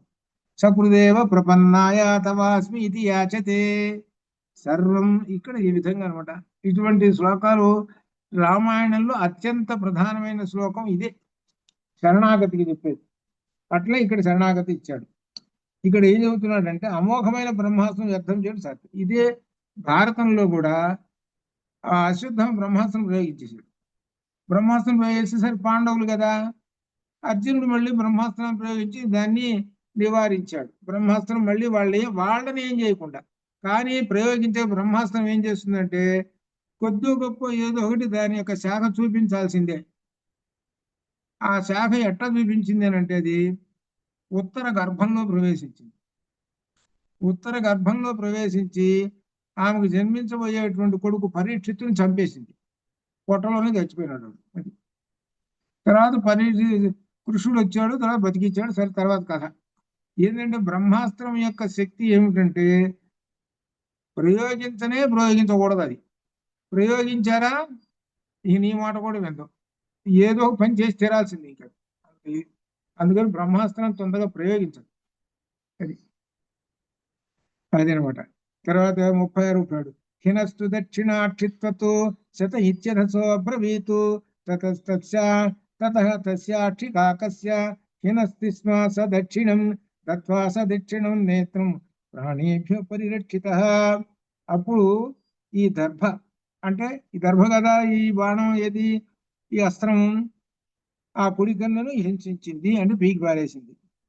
అంతటి రాముడు ప్రయోగించిన ఆ దర్భ వాయసము కుడి కన్ను ఈ విధముగా ఆ కాకి తన కుడి కన్నుని ఇచ్చి తన ప్రాణాలను కాపాడుకున్నది. కుడి కన్ను ఇచ్చేసింది, ఆ దర్భ కుడి కన్నుని పీకి అవతల పారేసింది. దాంతో బ్రహ్మాస్త్రము ఉపశమించింది. ఏమీ లేదు. చివరికి దీనికి ఒక కన్ను పోయింది. దీనికి ఉన్నది ఊరికి తిని కూర్చోరాదు. ఉండి ఏం చేసింది, ఏమి తోచగా ఈ అధోపం చేసి కన్ను పోగొట్టుకుంది. ఏంటి ఎందుకు చెబుతున్నారంటే ఇది కొంతమంది ఇటువంటి పిచ్చి వాళ్ళు ఉంటారు, కొంత అహంకారులు, అజ్ఞానులు, ఇదంతా ఉంటారు రకరకాలు. వాళ్ళు ఊరికి కూర్చోకుండా దేన్ని హోదాన్ని కదిలించుకొని చివరికి రకరకాలు. ఇది చెప్పే పని లేదు. మన లోకంలో ఎట్లా ఉంటుందో తెలుస్తూనే ఉంటుంది. అట్లా ఆ విధంగా ఉంటుంది అనమాట. ఇక చెబుతున్నారు రామచంద్రమూర్తికి ఈ విధంగా చెప్పిన ఆ మాటలే అని హనుమతోటి అంటూ సరామాయ నమస్కృత్వ రాజ్ఞే దశరథాయ చ విసృష్టస్తేన వీరేణ ప్రతిపేదే స్వమాలయం. ఆ వాయసం రామునకు దశరథ మహారాజును నమస్కరించి రాముని ఆజ్ఞను పొంది తన నివాసం. అయ్యా మీ నాన్నగారికి నమస్కారం, నీకు నమస్కారం అని నమస్కారాలు చేసి చివరికి తన దాన్ని తాను వెళ్ళిపోయింది. రామలక్ష్మణుడు నా విషయం ఎందుకు చెప్పింది? కాకి ఆ రోజున పొడుస్తూ నన్ను ఇబ్బంది పెడితే నువ్వేం చేసావయ్యా? బ్రహ్మాస్త్రం వేసేసావు. వేసేసి రక్షించావు నన్ను. అయితే ఇప్పుడు చెబుతాడు, మత్కృతే కాక మాత్రేతు బ్రహ్మాస్త్రం సముదీరితం కస్మాద్యో మాం హరత్వతః క్షమసేతం మహీపతే. హే రామ, నా నిమిత్తమై నన్ను బాధించిన కావ్యంగా బ్రహ్మాస్త్రం వేశావు కదా, మరి నీ నుండి అపహరించిన వారిని ఎట్లా శ్రమిస్తున్నావు అది చెప్పు ఒకసారి. రావణాసురుడి మీదకి ఎందుకు లేదు? రావణాసురుడి మీద అక్కడి నుంచి వేయచ్చు కదా. రావణాసురుడి మీద అక్కడి నుంచి ఒక బాణం వేస్తే, బ్రహ్మాస్త్రం వేసేస్తే మొత్తం మసి అయిపోయేవాళ్ళు కదా. ఇక్కడ ఒక సందర్భం ఒకటి వస్తుంది. ఏమిటంటే సీతాదేవి అపహరింపబడిన తర్వాత రాముడు దుఃఖంతో ఉంటాడు. ఉండి ఉండి ఏం చేశాడనంటే, ఎవడో కాజేశాడో ఎవడో వాడి సంగతి తేలుస్తాను ఇప్పుడు నేను బ్రహ్మాస్త్రం ప్రయోగిస్తాను, ఎవడు కాజేశాడో వాడి చంపుతుంది పోయి అని ఇక బ్రహ్మాస్త్రాన్ని ఎక్కువ పెడతాను రా అని పక్కన లక్ష్మణస్వామితో ఉన్నాడు. అప్పుడు లక్ష్మణస్వామి అన్నాడు, ఏమంటాడు తెలిసిన, అయ్యా నమస్కారం, నీకు గొప్ప పేరున్నది, బ్రహ్మాస్త్రం ప్రయోగిస్తే వాడు ఒక్కడే కాదు చచ్చేది, అందరు చస్తారు. అక్కడ దానిలో ఉంది, రామాయణంలో ఉంది, ఏది అరణ్యపురంలో ఉంది, అరణ్యకాండలో ఉంది. బ్రహ్మాస్త్రం వేస్తే వాడు ఒక్కడు చస్తాడు సరే, కానీ వాడితోటి వాడు మంచి వాళ్ళందరూ చస్తారుగా. వాళ్ళందరూ పోతే అప్పుడు నీకు పాడు పేరు వస్తుంది. నీకు ఇప్పుడు దాకా మంచి పేరు ఉంది, చివరికి చెడు పేరు వస్తుంది. కాబట్టి అయ్యా అన్నయ్య, నువ్వు మాత్రం బ్రహ్మాస్త్రం ప్రయోగించవాకు అని అంటాడు. ఈమెమంటున్నది, బ్రహ్మాస్త్రం నువ్వు ప్రయోగించావు కదా అప్పుడు ఆ రాక్షసుడి మీద, మళ్ళీ నాకు ప్రయోగించవచ్చు కదా అని అంటుంది. ఇది ఇక్కడ దీనిలో విశేషం. అక్కడ ఆ రాక్షసుడు ఒక్కడ మీదనే ప్రయోగించాడు. ఆ రాక్షసుడు ఎదురుగా కనపడుతున్నాడు కాబట్టి ప్రయోగించాడు. మరి రావణాసుడు ఎదురు కనపడ్డా? మరి ఎవడు కాజేశాడో తెలియదు ఆయనకి. ఎవడో కాజేశాడు ఒక రాక్షసుడు, వాడు ఎటు పోయినాడో ఎవడో ఎక్కడున్నాడో ఏమో తెలియదు. ఇప్పుడు నువ్వు ఎలా ఎక్కువ పెట్టాలి? మొత్తం ఎక్కడుంటాడో ఏమో, ఆ 3 లోకాలు దహించి పారాయి, మొత్తం 3 లోకాలని బూడిదైపోతాయి. ఆ 3 లోకాలు దేవతలు కూడా ఉంటారు, వాళ్ళు కూడా చస్తారు, అందరూ చస్తారు. అది ఇంత మనసు అది అంత. అందుకని అక్కడ లక్ష్మణస్వామి వద్దంటాడు. కానీ ఈమె మాత్రము బాధ కదా, బ్రహ్మాస్త్రం ఉండి కూడా నీవు నన్ను రక్షించటం లేదేమయ్యా అని చెప్పడం, అది అర్థం. కస్మాద్యో మా హరిత్త హరత్వతః కమసే క్షమసే త్వం మహీపతే. క్షమసే, నువ్వు సహిస్తూ ఉన్నావు, క్షమిస్తూ ఉన్నావు వాడిని, అపహరించినటువంటి వాడిని అని అంటాడు. అంటూ సపురుష మహోత్సాహ కృపామయి నరక్షభ త్వయా నాథవతి నాథాహి అనాథ ఇవ దృశ్యతే. రామ, నీవు మహోత్సాహంతో శత్రువులను చంపి నాపై దయచూపుము. కాబట్టి నాథ, నీవు నా నాథుడవై ఉండగా నేను అనాథను. అది నేను నాథుడనై ఉన్నాను, కానీ ఇప్పుడు అనాథను, నాకు నాథుడు లేరు, నన్ను రక్షించేవారు లేరు అని అర్థం. ఈ నాథ అనే శబ్దంతో నాథ అనాథ 2 శబ్దాలతోటి చెబుతున్నది. నేను సనాథుడనే, నాకు నాథుడు, కానీ ఇప్పుడు అనాథుడను. నాథ శబ్దంతో ఈ విధంగా చెబుతుంది.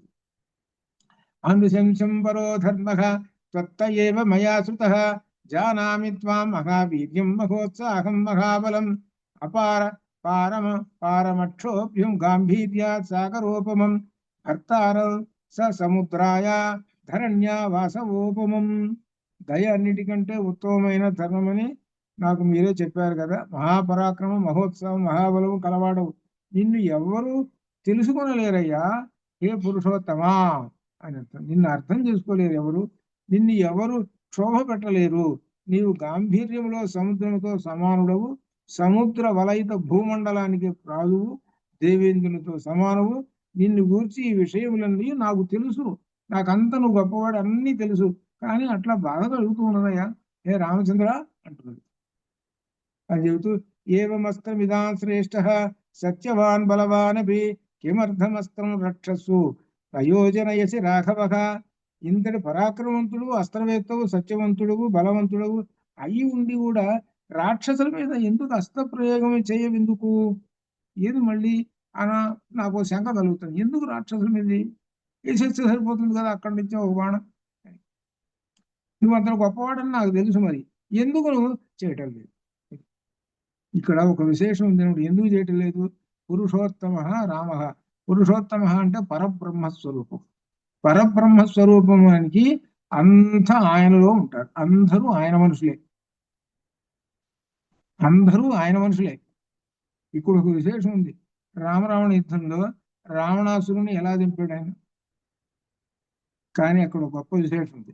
ఏమిటో తెలిసిన? రావణాసురుడిని చంపాల్సి వచ్చింది. రావణాసురుడి మీద బాణాలు కొడుతున్నాడు. కొడుతుంటే తలకాయలు లేస్తున్నాయి, మళ్ళీ తలకాయలు వస్తున్నాయి. తలకాయలు లేస్తున్నాయి, తలకాయలు వస్తున్నాయి, మళ్ళీ 10 తలకాయలుగా వీడికి. అప్పుడు ఏం చేయాలి మరి వీడిని? అప్పుడు ఏం చేయాలి అని ఏం చేశాడు? తనకి తెలుసు బ్రహ్మాస్త్రం తన దగ్గర ఉందని. బ్రహ్మాస్త్రం ప్రయోగిస్తే ఇక ఉండడు, ఈ సంగతి తెలుసు. కానీ ఏం చేశాడో తెలుసిన? గొప్ప విశేషం ఇదే. ఇక్కడ గొప్ప విశేషం. రథసారథి మాతలి. మాతలి అంటే ఇంద్రుని యొక్క రథం. ఇంద్రుడు తన రథాన్ని పంపించాడు యుద్ధానికి. పంపిస్తూ ఆ రథాన్ని నడిపేటువంటి రథసారథి పేరు మాతలి. రథసారథికి మొత్తం యుద్ధం అంతా తెలుస్తుంది. ఎప్పుడు ఏ బాణాలు వేయాలి, అస్త్రాలు, ఇవన్నీ కూడా తెలుసు. అప్పుడు ఏమన్నాడు తెలిసిన మాతలి? రథసారథి ఏమన్నాడు తెలిసిన? గొప్ప విశేషం. రామ, నువ్వు ఎన్ని బాణాలు వేసి కొట్టినా వాడికి తలకాయలు వస్తుంటుంటాయి వాడికి. ఇప్పుడు వాడికి నీవు బ్రహ్మాస్త్రం ప్రయోగించు అన్నాడు. ఇక్కడ గమ్మత్తు ఏంటో బాగా అర్థమైందా?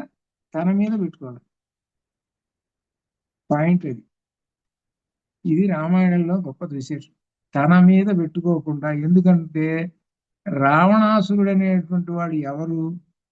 తన మనిషే. అర్థమైందా ఇప్పుడు? రావణాసురుడు తన మనిషే, తన భక్తుడే. ఎట్టా భక్తుడు? పరమశివుడు భక్తుడు కదా.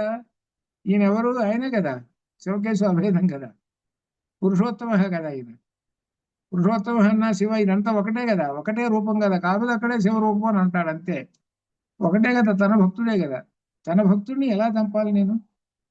అది అక్కడ అంత గొప్ప విషయం, అంతటి ధర్మం లోపల ఉన్నది. అందుకని తనంతట తాను బ్రహ్మాస్త్రం ప్రయోగించలేదు. ఎవరు మాతలి చెబితే మాతలి మీద పెట్టాడు. మాతలి, ఓ నువ్వు చెబుతున్నావుగా బ్రహ్మాస్త్రం ప్రయోగించానని వేసేస్తున్నాను అన్నాడు. అంతలో ఖాళీ ఉంది. అక్కడ విశేషం ఏంటంటే అక్కడ రాముని యొక్క భక్తుడే రామచంద్రుడు. ఏదో రావణాసురుడు కూడా. ఇక్కడ మీరు జాగ్రత్తగా పైకి పోతుంటే పురుషోత్తమ ఎవరు? ఆ పరబ్రహ్మ స్వరూపం. ఆ పరబ్రహ్మ స్వరూపం యొక్క శక్తే విష్ణుమూర్తి. ఆ విష్ణుమూర్తి యొక్క భటులే ఇద్దరు. ఎవరు? జయ విజయుడు. వాళ్ళిద్దరికి వచ్చిన శాపం. వాళ్ళలో రెండో జన్మ రావణ కుంభకర్ణులు. ఎవరు? వాళ్ళ మనుషులే వీళ్ళందరూ. అటు కానీ అటువంటిగా ఏం చేశాడనమాట, తన భక్తుడి మీద ప్రయోగించాల్సి వచ్చేటప్పటికి భగవంతుడు కూడా వెనకాడాడు అని అక్కడ అర్థమైంది. సరే, అయితే ఇక్కడ దీనిలో చదువుతున్నాడు ఏంటంటే ఏవమస్త్రమిదాం శ్రేష్ఠ సత్యవాన్ బలవాన్ అపి, ఇవన్నీ చెప్పుకున్నాం. కిమర్థమస్త్రం రక్షసూన యోజన యసి రాఘవ. ఇవి ఎందుకు రాక్షసుల మీద ప్రయోగించడం లేదు? నా నాగాన్ అపి గంధర్వాన్ అసురాన్ అమరుద్గణాః రామస్య సమరే వేగం శక్తా ప్రతి సమాధితుం. నా నాగానామపి, నాగులు గాని, గంధర్వులు గాని, రాక్షసులు గాని, మరుద్గణాలు గాని ఎవరైనా సరే యుద్ధంలో రాముడితోటి ఎదురు నిలబడి యుద్ధం చేయలేరు ఎవరు అని చెబుతుంటాను. అంతటి గొప్పవాడు.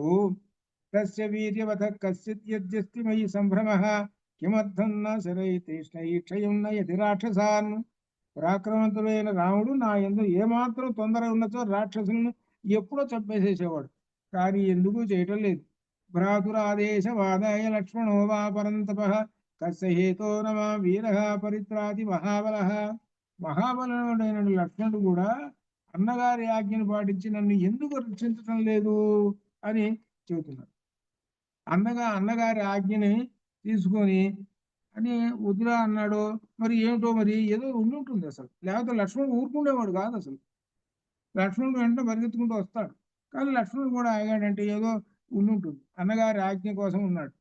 ఇది దో పురుష వ్యాఘ్రో వాయు అగ్ని సమతేజస సురాణామపి దద్ధక్షో కిమర్థం మాం ఉపేక్షతః. పురుషశ్రేష్ఠ రామలక్ష్మణులు వాయువు మరి అగ్ని తేజస్సుతో ఉండేటువంటి వాళ్ళు. వారిని దేవతలు కూడా ఎదిరించలేరు. అంతటి వారే ఇందు కూడా నన్ను ఎందుకు రక్షించడం లేదు? కిమర్థం మాం ఉపేక్షత, నన్ను ఎందులకు ఉపేక్షిస్తూ ఉన్నారు?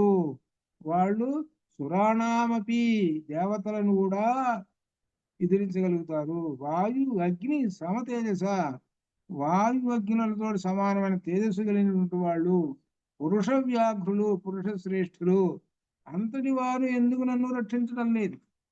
మమైవ దుష్కృతం కించిత్ మహదస్తి న సంశయః, సమర్థావపితో యన్మానావేక్షేతే పరంతపౌ. నేను ఏదో గొప్ప పాపం చేస్తున్నానండి, చివరికి తనే సమాధానం చెప్పుకుంటుంది. ఇందులో ఏమాత్రం సందేహం లేదు. అందువలనే శత్రువులను జయించు సమర్థులు ఇండియు రామలక్ష్మణులు నన్ను ఏమాత్రం పట్టించుకోవడం లేదు. ఇది ఏదో నాలో ఏదో పాపం ఏదో ఉంది, లేకపోతే ఏమిటబ్బా అన్నట్టు. వైదేహ్యావచనం శ్రుత్వా కరుణం సాశ్రుభాషితం అవధ అబ్రవీన్ మహాతేజ హనుమాన్ మారుతాత్మజ. ఇదంతా వింటున్నటువంటి హనుమగారు వైదేహి ముందు జాలితో మాటలను విని ఈ విధంగా హనుమంతుడు మొదలు పెట్టేశాడు. ఆయన డైలాగులు వస్తున్నాయి. ఇప్పుడు ఇదివరకు చెప్పాను నేను, ఇది ఒక దృశ్య కావ్యము. ఒకళ్ళు మాట్లాడిన తర్వాత ఇంకొకళ్ళు మాట్లాడతారు. ఇద్దరు స్టేజీ మీద ఉన్నారు, ఈమె డైలాగులు అని చెప్పిన తర్వాత ఈయన డైలాగులు వస్తుంది. ఆయన భాష అయిపోయింది, ఈయన ఉంటున్నాడు. ఈయన ఉంటున్నాడు, కథంచిత్ భవతి దృష్ట అకాల పరిశోచితం ఇమం ముహూర్తం దుఃఖానాం ద్రక్ష్యసి అంతమనిందితే. ఉజ్జురాలా, నేను చాలా కష్టపడి అదృష్టం నిన్ను దర్శించానమ్మా, ఇక దుఃఖింపదగిన సమయం కాదు. అచిర కాలంలో నీ దుఃఖములన్నీ అంతము. తొందరపడవాకు, చాలా కొద్ది రోజులు మాత్రమే, ఏ మాత్రం దుఃఖపడవాకు అని చెబుతూ, తావుభౌ పురుష వ్యాఘ్రౌ రాజపుత్రౌ మహాబలౌ త్వద్దర్శన కృతోత్సాహౌ లంకాం భస్మీకరిష్యతః. వాళ్ళిద్దరూ వచ్చి లంకను తగలబెట్టేస్తారు. హత్వాచ సమరే క్రూరం రావణం సగ బాంధవం రాఘవత్వాం విశాలాక్షి నేక్షతి స్వాం పురీం ప్రతి. కాబట్టి ఆ రావణుని సగ బాంధవులతోటి అంత చంపివేసేసి ఇక నిన్ను నేక్షతి స్వాం పురీం ప్రతి, నిన్ను అయోధ్యకి తీసుకుని వెళ్ళిపోతాడు అంటూ, ఇక్కడ విశాలాక్షి పదం ఇప్పటికి ఎన్నిసార్లు వచ్చింది చూడండి. అది ఇక్కడ విశేషం. విశాలాక్షి అనే పదాన్ని ప్రయోగిస్తూ లోపల లలిత పరమేశ్వరి అనేటువంటిది, సౌందర్యలహరి లలిత అనేటువంటిది వెంట వస్తూ ఉంటుంటుంది, అది గుర్తుపెట్టుకోండి అని చెబుతున్నాడు. ఇకపోతే హనుమంతుడు సీతాదేవి సందేశం, బ్రూహి యద్రాఘవో వాచ్యో లక్ష్మణశ్చ మహాబలః సుగ్రీవో వాపి తేజస్వి హరయో అపి సమాగతాః. రాములకు మహాబలుడైన లక్ష్మణులకు, పరాక్రమంతుడు వానరాజు సుగ్రీవులకు మరియు సముద్ర తీరుల సమావేశం వానరులు చెప్పాలి సందేశం చెప్పు అమ్మా. ఇకపోతే రాముడికి ఏం చెప్పాలనో నీవు ఇప్పుడు ఏం చేసావు అంట, కాకాసుడు కథ చెప్పావు. మరి వీళ్ళు వాళ్ళు ఉన్నారు కదా, సుగ్రీవుడు ఉన్నాడు, కోతులు ఉన్నారు, చాలా మంది లక్ష్మణ స్వామి ఉన్నారు, వాళ్ళకేం చెప్తావు అని చెప్పు అనేటప్పుడు, ఇది ఉక్తవతి తస్మిస్తు సీతాసుర సుతోపమా ఉవాచ శోక సంతప్త హనుమంతం ప్లవంగమం. హనుమంతుని చూసి ఆమె దుఃఖిస్తూ ఈ విధంగా చెబుతున్నది సీతా సందేశము. ఇది ఈ సీతా సందేశములో ఇప్పుడు మనకు రాబోయేది ఏమిటంటే చూడామణి వృత్తాంతం వస్తుంది. ఈ చూడామణి వృత్తాంతం గొప్పది. ఇది రేపటికి వాయిదా ఇస్తున్నాను, రేపు శుక్రవారం. విశేషం ఏంటంటే ఈ చూడామణి ఎవరిది అని అంటే మహాలక్ష్మిదే. ఈ చూడామణి సముద్రాన్ని పాల సముద్రాన్ని తిరుగుతున్నప్పుడు చూడామణి వచ్చింది. అని ఏమిటి చూడామణి వచ్చింది ఏమిటనంటే అసలు కథ అంతా ఉంది. ఏమిటంటే లక్ష్మీదేవిట ఆ విష్ణుమూర్తి యొక్క వక్షస్థలంలో ఉంటుంది. అంటే శ్రీనివాసుడు అన్నమాట వక్షస్థలంలో ఉంటుంది అనమాట. అయితే ఈయన ఉన్నట్ట భృగు మహర్షి పోయి ఒక తను అన్నట్ట వక్షస్థలం వెళ్ళేటప్పటికల్లా, సరే కథ అంతా మనకు చెబుతూ వెంకటేశ్వర స్వామి కథలో ఈ విధంగా చెబుతుంటారు ఇట్లా. అప్పుడు ఆమె కోపం వచ్చేసాడు, నేను ఉండే స్థానంలో వాడు తన్నాడు కదా, నేను ఇక్కడ ఉన్నాను పో అని సముద్రంలో దూకిందిట. కథ ఊరికి చెబుతున్నారు, ఇది దూకి సరిపోయింది. ఆ తర్వాత ఏం చేశాడు విష్ణుమూర్తి, అరే ఈమెట పోయింది అందుకు భార్య కోసం ఈ రాక్షసుల్ని ఈ దేవతల్ని బాల సముద్రం చిలకంటరా అందరూ తిరిగాడు. ఎందుకు కావాలి? తన భార్య కావాలి. తన భార్య బాల సముద్రంలో ఉంది. చిలికేటప్పటికి చాలా పుట్టింది. వాటిల్లో లక్ష్మీదేవి కూడా పుట్టింది. నా నా భార్య నాకు వచ్చేసింది, తీసుకున్నాడు. మరి ఏమన్నాడు? నీకు చూడమని ఉంది కదా, అదేది మరి? అది కూడా పుట్టింది. చూడమని కూడా పుట్టింది. కాబట్టి యథావిధిగా మహాలక్ష్మికి అన్ని రూపాలు వచ్చేసింది. అయితే ఇక్కడ విష్ణుమూర్తి రాముడుగా అవతరించాడు, మహాలక్ష్మి సీతాదేవిగా వచ్చింది. మరి సీతాదేవి మహాలక్ష్మికి ఉన్నటువంటి అలంకారాలు ఉన్నాయి కదా, అవన్నీ ట్రాన్స్ఫర్ అయినాయి భూమి ఇక్కడికి. ఆ ట్రాన్స్ఫర్ అయిన వాటిల్లో మరి ఇక్కడ చూడమని కూడా ట్రాన్స్ఫర్ కావాలి. ఆ చూడమని ఎక్కడుంది? ఎవరి దగ్గర ఉంది? ఇంద్రుడి దగ్గర ఉంది. ఇంద్రుడి దగ్గర ఉంటే ఇంద్రుడు ఏం చేశాడు? వచ్చి జనక మహారాజుకి ఇచ్చాడు. జనక మహారాజుకి ఇచ్చి, అయ్యా సీతాదేవికి పెళ్ళెప్పుడు ఆమెది ఉంగరం అన్నాడు. ఇది చూడమని, ఆమె చూడమని ఆమెకి అటని ఆమె దానికి ఇచ్చారు. ఇది అర్థం, దీనిలో ఉన్న రహస్యం ఇది. ఆ చూడమని అందుకని భక్తుడు ఏం తయారు చేయలేదు, ఇది ఒరిజినల్. ఇది అదేంటంటే పుట్టుకతోటి వచ్చింది చూడమని. కాబట్టి చూడమని అంటే అర్థమైంది మహాలక్ష్మి స్వరూపము, అదేనమాట ఇది. అదేనమాట. ఆ చూడమణిని హనుమ తీసుకున్న తర్వాత ఎలా ఉంటుందో రేపు వివరిస్తానమాట. అదేనమాట చాలా గొప్ప విశేషం. ఆ చూడమణి అనేటువంటిది మహాశక్తివంతమైనటువంటిది. అది తీసుకున్న తర్వాత ఆ హనుమలో గొప్ప విశేషమైన శక్తి ప్రవేశిస్తుంటుంది అనమాట. ఆ శక్తి ప్రవేశిస్తుంది. ఇక ఆ తర్వాత ఇక ఉంటుంది ఉండాల్సినటువంటి రాక్షసుల పని. అందువల్ల శుభం భూయాత్. ఓం పూర్ణమదః పూర్ణమిదం పూర్ణాత్ పూర్ణముదచ్యతే పూర్ణస్య పూర్ణమాదాయ పూర్ణమేవావశిష్యతే. అసతో మా సద్గమయ తమసో మా జ్యోతిర్గమయ మృత్యోర్మా అమృతంగయ. ఓం శాంతి. శుభం భూయాత్.